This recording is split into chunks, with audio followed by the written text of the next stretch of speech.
In the U.S., more than 36,000 organ transplants were performed in 2018. According to the United Network for Organ Sharing, that number set a record high since national transplant data were first collected in 1988. But here's the thing. The organ shortage continues. Right now, there are more than 100,000 people of all ages and backgrounds on the national transplant waiting list. And every 10 minutes, another person is added to that list. Paul Sorrentino knows what it's like to be in need of a transplant. He received the heart of 21-year-old Marcus Gibbs in 2016. That decision made by the young donor not only impacted Paul's life, but many others. Joining me in the studio to share Marcus's story and discuss the myths, facts, and value of transplants is Scott Gibbs, the father of donor Marcus Gibbs. Paul Sorrentino, the recipient of Marcus's heart, and Rob Kochik, Executive Director of Finger Lakes Donor Recovery Network. Welcome to all of you, and I appreciate you being here today. Thank you.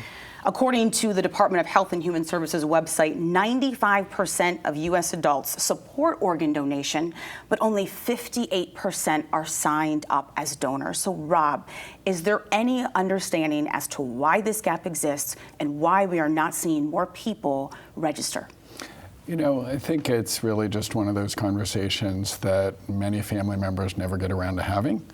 And that's why, you know, our work is to really encourage, and hopefully all your viewers at the end of this segment will have that conversation and let their loved ones know what their wishes are. And as you know, the work that we've done over the last few years has made it easier for New Yorkers to document their wish on the organ donor registry, either at the DMV office, through the Health Insurance Exchange, or some other avenues. Well, I want to talk to you, Scott, about your son, Marcus. He was 18 years old. He renewed his driver's license and made the decision at that time to be an organ donor. Tell us about Marcus. He's the oldest of your three sons. What was he like, and what do you want people to know about his life? Well, I think the fact that he decided to be an organ donor says a lot at a young age like that. He had a zest for life. He wanted to live. He wanted to make an impact, a significant impact in his life. And very clearly, I think that's why he made that decision. I didn't know. I actually didn't know that he made that decision. My wife knew and had talked to him about it, but it wasn't till the day of his passing that I was asked to sign off on what I thought was permission to donate the organs, and it wasn't. It was actually a sign-off that I'd been informed that he was going to be an organ donor. And I said, "What do you mean?" And they said, "He decided. It was his. He already decided that was his path." And it was a very humbling and emotional moment for me because number one, I didn't know, but number two, I reflected on as a young person these days, some of our young kids get bad rap.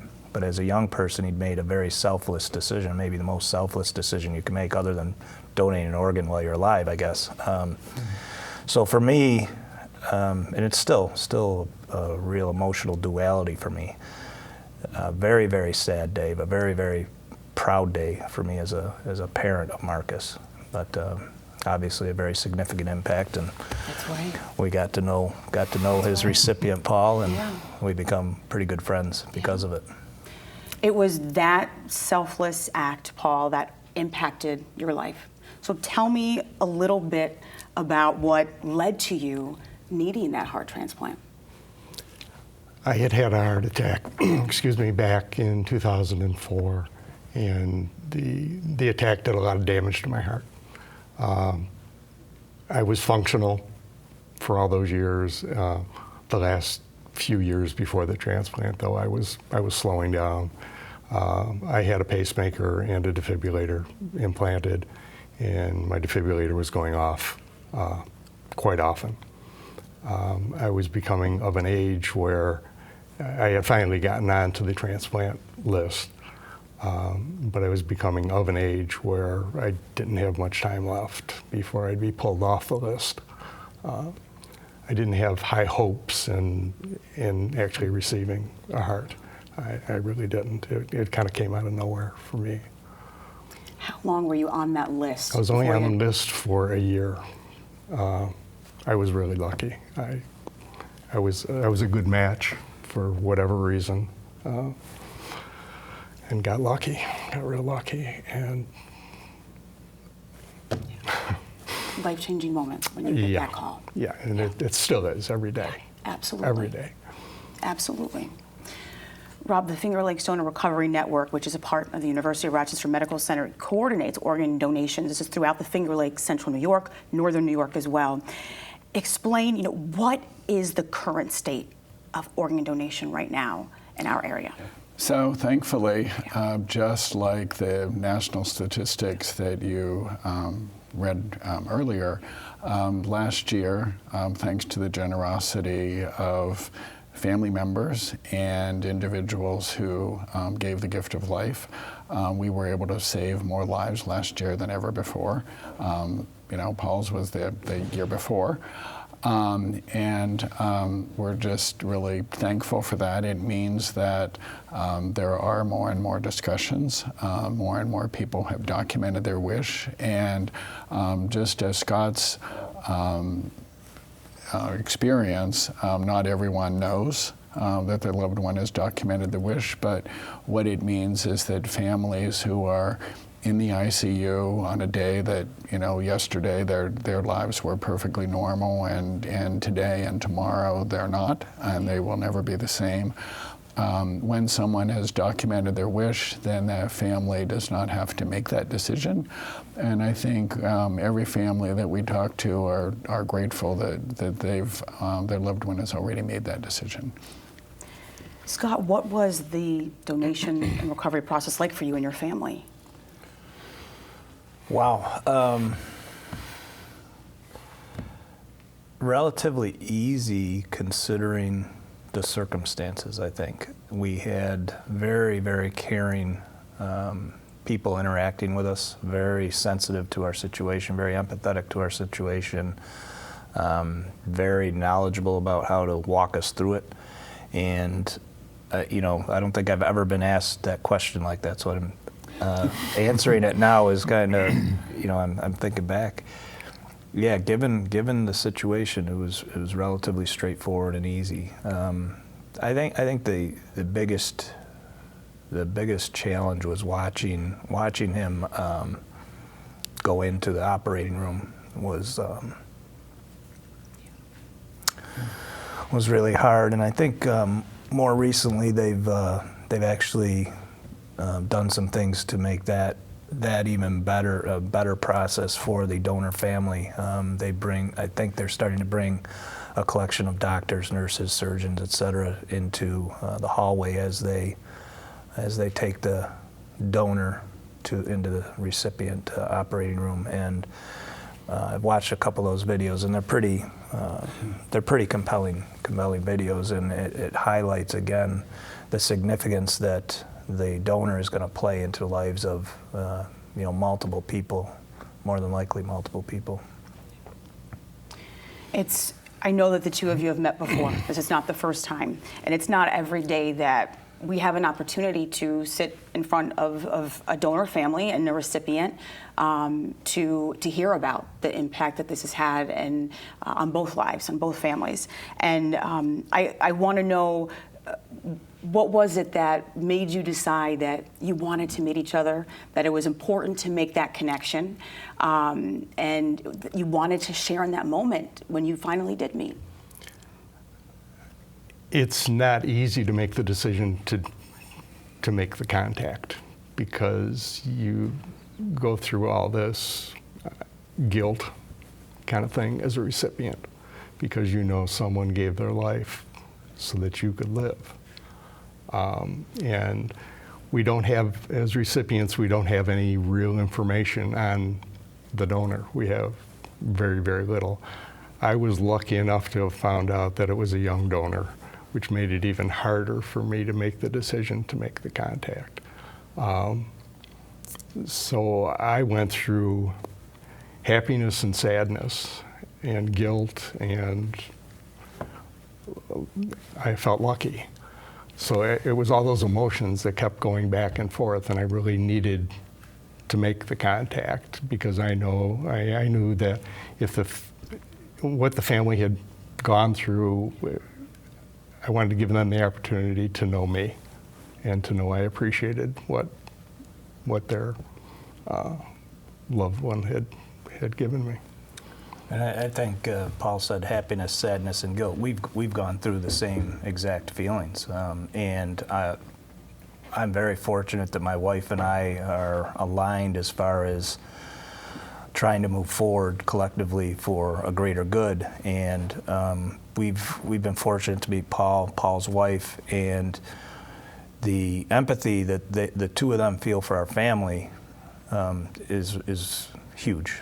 I mean, Joyce, it's tough for Joyce to be with us because she immediately goes into mother and nurturing mode, and you can tell she just feels Sue's pain so much. And as much as I want to feel Sue's pain, I didn't bear Marcus, I didn't give birth to Marcus, and I'll never be able to feel as much pain as my wife has felt. I wish I could, but I can't, but you can tell Joyce can. And for her to go through that duality of emotions is both inspiring and sad, and sometimes Sue and I haven't talked about this emotion, but sometimes I feel weirdly guilty to liking Paul so much, knowing that the reason Paul is alive is because someone else that I care about is not. So it's been hard, but we talked about it earlier today. We're both really grateful that we like each other. That's made it easier. We have a lot in common. Where I think our character and our values and beliefs around family, friends, and moving forward in our lives is significantly similar. So. Rob, I know that I've seen some of your presentations with the Finger Lakes Donor Recovery Network, sharing with people the value of being an organ donor. And I want to ask you, Rob, are there misconceptions that you want to address about being an organ donor? Any myths? I know sometimes there are a lot out there to explain to people, you may have heard this, but it's actually this. Well, in the end, it's this most profound, bittersweet, one family having, this awful experience that they never expected. And on the other side is someone who's been waiting. Paul, in the years that I've been doing this, I think what I've learned from families that they're not asking and don't want you to feel guilty that something, happened to Marcus and it didn't happen in order to save your life, but that it's something that came out of a tragedy that families are forever grateful for. And that's what all of this is about. It's been said that organ donation and transplantation is the science of miracles. And it really is, and that's really what Finger Lakes Donor Recovery Network is about, encouraging families or individuals to have conversations, for us to make individual decisions, think about passing life on. We want everyone to live life to the fullest, and Paul's a wonderful example. And Marcus is a wonderful example of thinking about helping someone else, Scott talks about Marcus's questions about, have I lived, have I loved, have I mattered? And I think we know the answers to all three of those questions right here. Yeah, and I think the one talk that you asked me to do allowed me to frame up how Marcus would have felt about this. And Marcus, some of his journal writings before he passed away very clearly indicated that he wanted to make an impact in the world. And a lot of it was based on maybe real estate holdings or material things, but he also had a very, very giving heart, did some work with the Open Door Mission, did some nice things around the community as far as the Hilton East, the Senior Community Center. So there are things that he was doing to benefit others, and I think his decision to be a donor was reflective of that, and I think, unfortunately, the ultimate decision to become that donor, as sad as it is, if you asked him, he'd be like, hey, Dad, come on. how much more significant can you be? I really believe that, and so. And don't we all want to do something good in life? Yes. And on that note, I'm sorry that we're out of time, but I appreciate all of you being here and that final word from both of you. Thank you very much. And for our viewers for joining us, there is more information that you can learn about being an organ donor, and you can go to the Finger Lakes Donor Recovery Network website. That is donorrecovery.org.